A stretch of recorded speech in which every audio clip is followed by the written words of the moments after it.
My very dear students of grade 7. Today the chapter which we have to do is heat and its effects. It's chapter number 10 from the book, page number 110. It's basically related with your physics portion, and you know that the things which are related with heat, light, electricity, thermodynamics, and about different planets or the sun and the stars, these are related with the physics portion. Now the question is, what do you know about heat? You know that heat is actually a form of energy, and that can be transferred from one body to another when they are at different temperatures. Suppose that you have got an example of a cup of hot chocolate, coffee or tea, whatever you have, और there is an ice cream. ठीक है ना, दो बिल्कुल मुख्तलिफ चीज़ें हैं. इस कप में एक बहुत गर्म चाय या कॉफ़ी एग्जाम्पल दी गई है, और एक दूसरी तरफ आइसक्रीम है. थोड़ी देर के बाद आप देखते हैं कि आइसक्रीम जो है वो मेल्ट होकर गर्म हो चुकी होगी, और जो गर्म चीज़ थी वो थोड़ी देर के बाद ठंडी हो चुकी होगी. So where has that energy gone? अगर आप इसके एग्जांपल देखें तो जितनी भी गर्म या हीट एनर्जी थी वो की सारी कहाँ चली गई? एनवायरनमेंट में. जबकि उस ठंडी चीज़ के अंदर चूँकि एनर्जी कम थी तो उसने एनवायरनमेंट की एनर्जी को, हीट एनर्जी को एब्जॉर्ब किया, और वो चीज़ नॉर्मल या रूम टेम्परेचर पे आ गई. ठीक है, तो इसी तरह से हम ये हीट को कह सकते हैं कि ये एक तरह का फॉर्म ऑफ एनर्जी है जो कि ट्रांसफ़र हो सकती है, और आप इसको आसानी के साथ किसके ज़रिए से, टेम्परेचर को हम किससे, थर्मामीटर से मेजर कर सकते हैं. और जो मेन सोर्स है हमारे लिए हमारी ज़मीन का, वो हीट के क्या है? सन है. सूरज की रोशनी आती है, और जब उसको अर्थ रिसीव करती है, ना सिर्फ उसको रिसीव करती है बल्कि उसको रेडिएट बैक भी कर देती है स्पेस में. वरना क्या हो, ज़मीन बहुत ज़्यादा गर्म हो जाए, और अगर बिल्कुल ही सूरज ना हो तो ज़मीन बिल्कुल ठंडी होकर बर्फ़ बन जाएगी. इसके अलावा जो इम्पॉर्टेंट सोर्सेज हैं वो हमारे लिए फॉसिल फ्यूल्स हैं, वुड है, यानी वो दूसरे और बायोमास हैं जिसको हम बर्न करते हैं या कंबशन के बाद जो है उससे भी लार्ज अमाउंट ऑफ एनर्जी जो है वो हासिल की जा सकती है. इसके अलावा इलेक्ट्रिकल एनर्जी है, ठीक है ना, टोस्टर है, आयरन है, हीटर्स हैं. ये क्या हैं? ये सारे के सारे इलेक्ट्रिकल एनर्जी के सोर्सेज हैं जिसको हम हीट एनर्जी में फाइनली यानी हीट एनर्जी भी इलेक्ट्रिकल एनर्जी से भी हासिल की जा सकती है. ठीक है, अच्छा, वो तो आपको पता ही है कि लाजमी तौर से मेन जो हमारा एनर्जी सोर्स है वो हमारा सन है, और जिसके अंदर मुस्तकिल फ्यूजन और फिजन का प्रोसेस हो रहा है. एक ग्लोइंग हॉट बॉल है सूरज की, जिसके अंदर यूरेनियम, हाइड्रोजन, हीलियम जो है वो बहुत जो उसकी गैसेस की मुस्तकिल जो फ्यूजन और फ्यूजन का रिएक्शन हो रहा होता है, जिसकी वजह से सन जो है वो बहुत हॉट है. अच्छा, अब पिछले कुछ सालों में जो है वो इसी चीज़ें की बर्निंग की वजह से जो भी बायोमास या कचरा है, या जो वेस्ट मटेरियल है, चिकन का जो मुर्गियों का जो हासिल होने वाला खाद है, या फिर जो स्ट्रॉज होते हैं ना, जैसे घास फूस जो होती है इस्तेमाल करने के बाद, जो कि इस्तेमाल में आ चुकी होती है, उससे जो लेफ़्ट ओवर सब्सटेंसेस हासिल होता है, उसके जलाने से भी बाज़ औक़ात इतनी ज़्यादा हाई अमाउंट ऑफ एनर्जी हासिल की जा सकती है, जैसे बाज़ औक़ात पावर स्टेशंस जो है वो रन किए जाते हैं.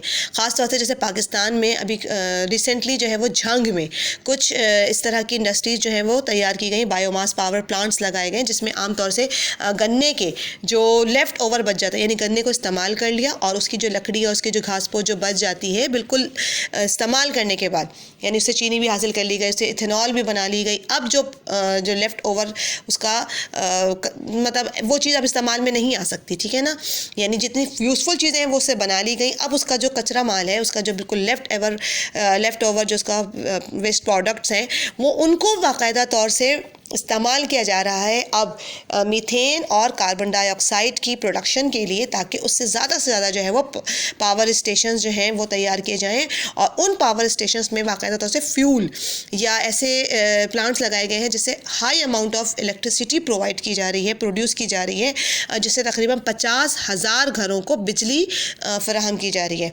तो ये एक बहुत अच्छा कदम है. जैसे हमने बायोटेक्नोलॉजी के भी चैप्टर में पढ़ा था कि बेकार चीज़ों को और जो बिल्कुल किसी काम की नहीं रहती हैं, गली सड़ी चीज़ों से भी अब जो है वो मीथेन और इस तरह की यूज़फुल पावर प्लांट्स लगाए जा रहे हैं, ताकि जिससे एनर्जी हासिल की जा सके, या फिर जिससे इलेक्ट्रिसिटी को तैयार किया जा सके. इलेक्ट्रिसिटी भी जाहिर सी बात है उसको पावर स्टेशन में जब तैयार किया जाता है तो उसके पीछे जो है वो उसकी कोई ना कोई रिएक्टेंट्स होंगे. जाहिर सी बात है कोई एक ऐसी चीज़ होगी, कोई ऐसा मटीरियल स्टफ होना चाहिए जो कि पावर स्टेशन को रन कर सके, या उससे इलेक्ट्रिसिटी जो है वो प्रोड्यूस हो सके. इसके अलावा न्यूक्लियर फिजन और न्यूक्लियर फ्यूजन एक दो बहुत अहम स्टेशंस हैं, या इस तरह से हम कहते सकते हैं पावर स्टेशंस हैं। फिजन का क्या मतलब होता है? फिजन मीन्स जब दो चीज़ें आपस में जब कोई चीज़ स्प्लिट होती है तो वो फिजन प्रोसेस कहलाता है, और जब दो चीज़ें आपस में मिलती हैं तो वो फ्यूजन रिएक्शन कहलाता है। जैसे अब यूरेनियम है, आपको पता है बहुत ज़्यादा हैवी एलिमेंट है, और जब उसको स्प्लिट किया जाता है तो बिल्कुल वो high amount of energy produce करता है, जिसको हम न्यूक्लियर फिजन रिएक्शन कहते हैं। अब जैसे आपको पता है कि एटम के अंदर क्या चीज़ होती है? न्यूक्लियस होता है। इसी वजह से हम उसको न्यूक्लियस का नाम क्यों दे रहे हैं? क्योंकि जब उसको बर्न किया, यानी जब उसमें से एनर्जी निकली, तो ऐसी एनर्जी को हम एक्सोथर्मिक रिएक्शन भी कहते हैं, ठीक है। और उस एटम के अंदर जो एक न्यूक्लियस मौजूद है, उसकी स्प्लिटिंग से lots and lots of energy जो है वो रिलीज़ हो रही होती है। That type of reaction is called as the nuclear fission, और इससे हासिल होने वाली एनर्जी को हम कहते हैं न्यूक्लियर एनर्जी। अच्छा, इसी तरह से जो लाइट एलिमेंट्स हैं जैसे हाइड्रोजन है, उसके एलिमेंट्स को या उसके एटम्स को जो है वो आपस में फ्यूज़ किया जाता है। इसके नतीजे में भी बहुत high amount of energy release होती है, और इस प्रोसेस को हम कहते हैं न्यूक्लियर फ्यूजन। और इस एनर्जी को अब ज़मीन में हम अपने इस्तेमाल कर रहे हैं बहुत अच्छे या पीसफुल पर्पसेस के लिए, जैसे हम उससे इलेक्ट्रिसिटी भी तैयार कर रहे हैं, या मिलिट्री पर्पसेस के लिए इस्तेमाल कर रहे हैं, जैसे हम वेपन्स बना सकते हैं, या इवन पावर न्यूक्लियर सबमरीन्स जो हैं वो भी बनाई जा रही हैं। अच्छा, जब हम बात करते हैं हीट की, तो दो चीज़ें हमारे पास बहुत इंपॉर्टेंट जहन में आती हैं। एक है एक्सपेंशन और दूसरा है कॉन्ट्रैक्शन। आपके जहन में है कि जब भी हम किसी भी चीज़ को हीट करते हैं तो उनके मॉलिक्यूल्स क्या होते हैं? थोड़े से एक्सपैंड हो जाते हैं, वाइब्रेशन तेज़ होती है, जिसकी वजह से वो एक दूसरे से थोड़ा थोड़ा दूर होने शुरू हो जाते हैं। जबकि कॉन्ट्रैक्शन का मतलब ये है कि जब आपस में मॉलिक्यूल्स एक दूसरे से थोड़ा सा क्लोज हो जाएं। अब जब हम लेकिन सॉलिड्स में चूँकि मॉलिक्यूल्स बहुत क्लोज होते हैं, ऑलरेडी उनके दरमियान फोर्स ऑफ अट्रैक्शन बहुत ज़्यादा होती है, उनका जो एक्सपेंशन होता है वो बहुत विजिबल नहीं होता, या वो बहुत क्लियर नहीं होता। इसके मुकाबले में लिक्विड्स थोड़े से ज़्यादा चूँकि दूर होते हैं, उनमें एक्सपेंशन थोड़ा सा नज़र आता है ज़्यादा, और गैसेस में मॉलिक्यूल सबसे ज़्यादा दूर दूर होता है, जिसकी वजह से सबसे ज़्यादा एक्सपेंशन जो होती है वो गैसेस में होती है।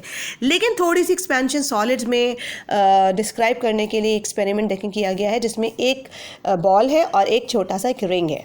अच्छा, इनिशियली अगर आप देखें तो वो रिंग जो है उसके अंदर से जब बॉल ठंडी थी तो वो आसानी के साथ पास कर गई, इस डायग्राम में अगर आप देखें। लेकिन उस बॉल को क्या किया गया? थोड़ी सी देर के बाद हल्का सा गर्म किया गया। गर्म करने के बाद क्या होता है? थोड़े से मॉलिक्यूल्स उसके एक्सपैंड हुए, यानी उसका साइज़ थोड़ा सा बढ़ गया, जिसकी वजह से अब आप सेकेंड पिक्चर में देखें कि ये बॉल जो है वो पास नहीं हो पा रही। उसी सेम रिंग है, रिंग को हमने कुछ नहीं किया था, रिंग वही थी, लेकिन बॉल को हमने थोड़ा सा एक्सपैंड किया, गर्म किया, जिसकी वजह से अब वो एक्सपैंड होगा, उसके मॉलिक्यूल्स आपका साइज़ बढ़ गया, जिसकी वजह से अब वो बॉल पास नहीं कर पा रही। इसी तरह से जो मुख्तलिफ इसी रेलवे ट्रैक्स होती हैं, ठीक है ना, इसमें बाकायदा तौर से गैप्स रखे जाते हैं रोलर्स में और इस तरह से ब्रिजेस में, क्योंकि गर्मियों में आम तौर से जो हैं वो मॉलिक्यूल्स या जो सॉलिड मटेरियल्स होते हैं वो थोड़े से एक्सपैंड होते हैं। अगर बहुत ज़्यादा एक्सपैंड हो जाएंगे तो दोनों आपस में बिल्कुल टकरा जाएंगी, यानी ये जो रेल की पटरियाँ होती हैं, आपस में ट्रैक्स होती हैं, इनके दरमियान थोड़ा थोड़ा गैप रखा जाता है जानबूझकर, इंटेंशनली। क्यों?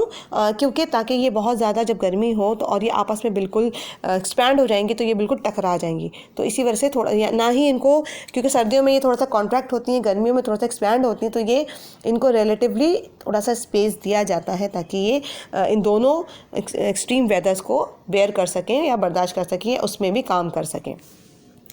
Then we have got another topic which is called as the expansion in bimetallic strip. Bi का मतलब ये होता है कि दो मेटल से मिलकर बनी हुई स्ट्रिप, जिसमें आप यहाँ देख सकते हैं एक आयरन ब्रास है और एक स्टील है। ब्रास क्या है? कॉपर और जिंक का मिक्सचर होता है, ठीक है। और इसमें ये बात नोट की गई है कि जब वो ठंडा था तो वो बिल्कुल स्ट्रेट था, लेकिन जब हमने उसको हीट किया तो क्या हुआ? मॉलिक्यूल्स थोड़े से एक्सपैंड हो गए, जिसकी वजह से अभी आपको स्ट्रिप जो है वो थोड़ी सी बेंट नज़र आ रही। तो हम ये कह सकते हैं कि एक्सपेंशन का प्रोसेस जो है वो हीट की एब्जॉर्प्शन की वजह से होता है, और जिसमें मॉलिक्यूल थोड़े से एक्सपैंड हो जाते हैं। अच्छा, गैसेस के बाद, सॉलिड्स के बाद जो है अगर हम लिक्विड्स की बात करें तो यहाँ पे लिक्विड्स में भी थोड़ी सी एक्सपेंशन विजिबल होती है, जिसमें जैसे आपके पास एक राउंड बॉटम फ्लास्क है पानी का, अगर आप इसकी मेजरमेंट देखें तो पानी जिस लेवल पे मौजूद है उस वक्त इनिशियल उसकी रीडिंग कहलाती है। उसको हल्की सी हीट दी गई। जेंटल हीट का मतलब बिल्कुल बॉयल नहीं कर दिया गया, हल्की सी हीट दी गई। अब मॉलिक्यूल्स क्या होंगे, वाइब्रेट होंगे, थोड़े से एक्सपैंड होंगे। अब आप देखें फ्लास्क वही है, पानी भी वही है, लेकिन चूंकि वाटर के मॉलिक्यूल्स थोड़े से एक्सपैंड कर गए, अब उसका लेवल आप देखें थोड़ा सा वो राइज कर गया। तो ये इस बात को इंडिकेट कर रहा है कि एक्सपेंशन जो है वो दोनों सूरतों में पॉसिबल है। सॉलिड में भी थोड़े से मॉलिक्यूल्स राइज कर जाते हैं उसके एक्सपेंशन की वजह से या हीट को एब्जॉर्ब करने की वजह से, यही चीज़ लिक्विड्स में भी होती है। Now the last topic is about the hot air balloon। अब हम गैसेस को किस तरह से डिस्क्रिमिनेट कर सकते हैं। जो हॉट एयर बलून्स होते हैं उसमें आमतौर से गर्म हवा को इस्तेमाल किया जाता है। अच्छा, गैस जब ठंडी होती है ना तो भारी होती है और वो नीचे होती है। जैसे ही हम गैस को गर्म करते हैं तो क्या होती है, जाहिर सी बात है, कोई चीज़ दूर हो जाएगी, एक्सपैंड हो जाएगी, यानी लेस डेंस हो जाएंगे, हल्के हो जाएंगे ये ज़रा। और जब हल्की होती है कोई चीज़ तो वो दूर दूर होती है, और हल्की चीज़ जो है वो ऊपर की तरफ उठती है। यानी गर्म हवा ठंडी हवा के मुकाबले में बहुत हल्की हो जाती है, जिसकी वजह से ठंडी हवा उसको ऊपर की तरफ उड़ा देती है, और ये हॉट एयर बलून जो है ये ऊपर की तरफ उड़ना शुरू कर देता है। लेकिन जब उस क्रू को, जो उस पैसेंजर को, उस बंदे को वापस आना होता है, तो वो उसका जो लेड होता है वो ओपन कर देता है। जो वेंट पे जो उसका लेड लगा हुआ होता है वो ओपन हो जाता है, जिसकी वजह से जो ठंडी हवा है जो बाहर उसके एनवायरनमेंट के मौजूद है वो फ़ौरन उसकी जगह ले लेती है। अब उस बलून के अंदर कौन सी हवा आ गई, ठंडी हवा। और ठंडी हवा क्या है, भारी है। भारी चीज़ कोई भी होती है वो नीचे आ जाती है। इस तरह से वज़न ज़्यादा होने की वजह से हॉट एयर बलून का पैसेंजर जो है वो नीचे आसानी के साथ आ सकता है। ठीक है, so this is all about for this chapter. I think बहुत आसान, इंटरेस्टिंग सा, सिंपल सा चैप्टर था, but if still you find any difficulty you may ask questions. Okay students, take care of yourself. अल्लाह हाफिज़।